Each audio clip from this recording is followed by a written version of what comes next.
Well, ang Korte Suprema ba ho ay nagbigay ng proteksyon dito sa petitioner na sa kanyang pagbabaliktad ng desisyon ng Regional Trial Court? At ano ba ho ang pulisiya ng ating hukbong sandatahan? No? Alam natin na dito sa kasong ito, talaga namang aminado siya na dati siya talagang kasama no, ng mga teroristang CPP-NPA.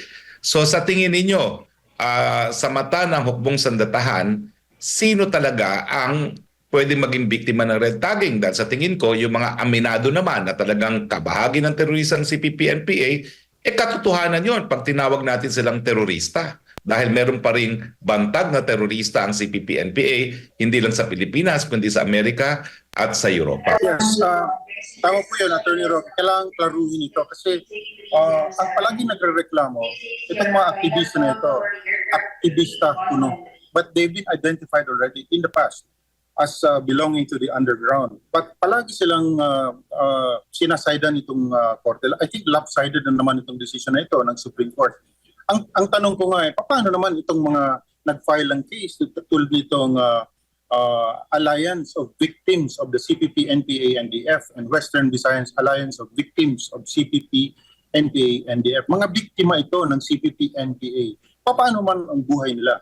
Palagi na lang tayong nakatingin doon sa mga aktivista kuno na ang buhay nila ay kumbaga, ito, ang linaw-linaw kasi yung nakalagay dito, threatened yung kanilang buhay.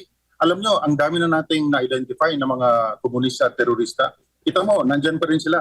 Palakad-lakad sila dyan. Safe na safe sila. Samantala, yung mga lumabas, mga dati nilang kasamahan ng mga CPP-NPA, ngayon nagtatago. Nagtatago, bakit? Sila ang totoong threatened ng mga CPP-NPA na gustong bawian sila dahil sa kanilang pagsasalita. Attorney Roque, for a very long time, ito na ang naging taktika ng CPP-NPA, i-harass, i-intimidate ang mga tao para hindi sila magsasalita tungkol doon sa armadong pagtibaka. Nagkaroon tayo ng opportunity panahon ni President Duterte. Nagkaroon tayo ng anti-terror law. Nagkaroon din tayo ng National Task Force to End Local Communist Armed Conflict. Ngayon, bumabaliktad na ba ang posisyon ng ating gobyerno tungkol dito sa bagay na ito? Ngayon pang dapang-dapa na itong mga CPP-NPA na ito at halos maubos na yung NPA, nag-surrender na lahat. So, ito, Attorney Roque, kaya ako nagbigay ng aking comment dun sa Facebook dahil dito sa reversal ng desisyon by the Supreme Court. Well, hindi naman kayo partido dyan sa kasong yan, no? So meron kayong kalayaan na magsalita tungkol sa kasong ito.